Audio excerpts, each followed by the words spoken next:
Sayyidi, can you please explain the jinn that is assigned to us? Does it reside wherever we are? Does it ever leave us? And when we die, where does it go?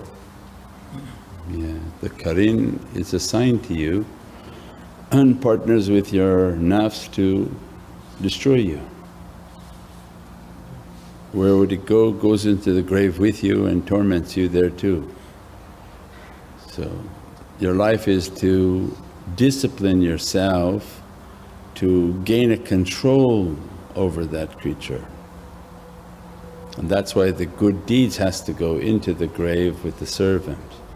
If all we do is, let's say, neutral, nothing, that creature and the devil in which it partnered with will be your two companions in the grave.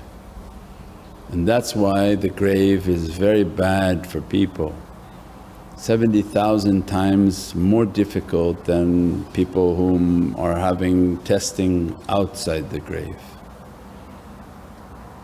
And bad smells, bad energies, bad realities.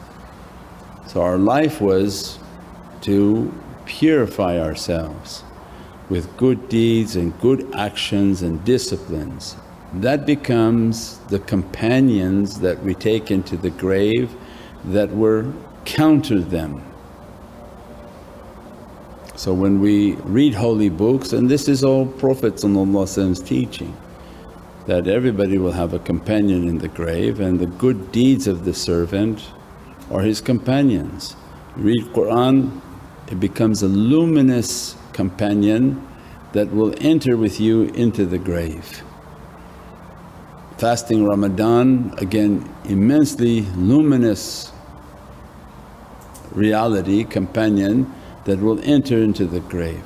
Every good deed enter into the grave, all these actions enter into the grave until the companions are so luminous that it destroys the shaitan and the nafs.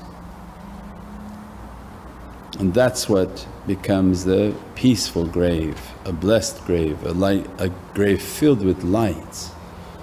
And the highest and most powerful lights is the presence of Sayyidina Muhammad.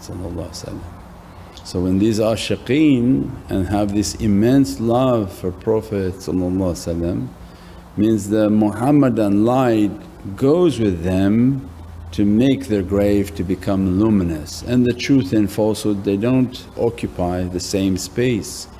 Any falsehood of shaitan can't appear in that presence. And these are not philosophies, but the shaykhs in their seclusions have been trained. Their first level seclusions are all the azab of the grave. So they went through the azab of the grave, they saw the remedy of that azab was in the proximity and the salawat and nearness of Prophet. That in the midst of their azab they were inspired that now ask for Prophet, make your durood, make your salawat, and the only thing that would relieve them of torment was the presence of Prophet's nazar and light entering into their grave. And as a result their grave became cool and peaceful and beatific and fragranced. So this through experience, this is not philosophy. This is the whole purpose of seclusions. When they go for the first seclusion, it's not about beatific scenes, because the first seclusion is all about the punishment of the grave, where they see the bad character and they see the punishment that comes after them and they have to fight through that punishment. We describe that they go into the grave and all of a sudden 10,000 rats begin to attack them, all over them like a horror movie, all over their head, their face and their body. These are their bad characteristics that manifest as energies. And the khalwa is a grave, because when you enter the grave, who's punishing you in the grave? He goes, oh God's gonna punish you. No, God's not gonna punish you. You punished yourself. Your grave is what you brought with you. If you brought a whole bunch of garbage, where do you think it's going? You brought anger, you brought all these bad characteristics. These all manifest.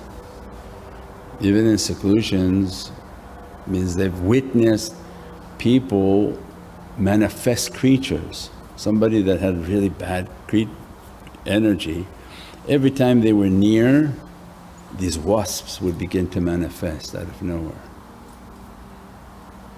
Because their negative energy would manifest as something. Because a bee at least give you honey, it has a purpose. A wasp has no purpose, it just stings you and keeps coming back and stinging you. And every time this person would come around, we would see those wasps everywhere.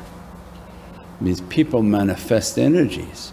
Seclusion is the time in which your energies Allah will show you. That when you were really mean and angry, it was bad dogs like Rottweilers. As soon as you close your eyes, they release your anger back onto you. And all of a sudden these Rottweilers are attacking and biting you, biting your face, biting every part of your body. There's nowhere not bitten. And you have to keep your connection and make your connection with the shaykhs, make your connection with light and push away that negativity. If that's their training and Prophet loves them, what will be other people's condition in the grave? When the shaykhs are teaching, it's 70,000 times more difficult in the grave. So tariqah is a mercy in which comes to people and said, don't wait for the grave, do your cleaning now, make your connection now. All this tafakkur, all this reality is so that when you enter the grave, what's the first thing you're going to say? Madad. Because your whole life you train that. Is that I'm in the grave, as soon as you take your last breath everything's about, where's my shaykh? Where are these awliya? Where are all these awliya that I love? Where's Prophet? It's the love that saves you and you be with whom you love is the hadith of Prophet. Not by your brain, but if your heart was truly loving them, your heart will call them in its time of need. And whom you love will be with you, because the hadith has to be both ways, it doesn't go one way.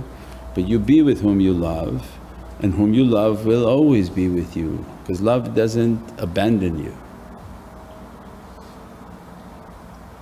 InshaAllah. Send your light. The fisherman's line once bound me in shame, but grace got the call when I called out your name. As in life and death you rescue again, Ya Sayyidi, Madad, mercy without end. Madad, Madad,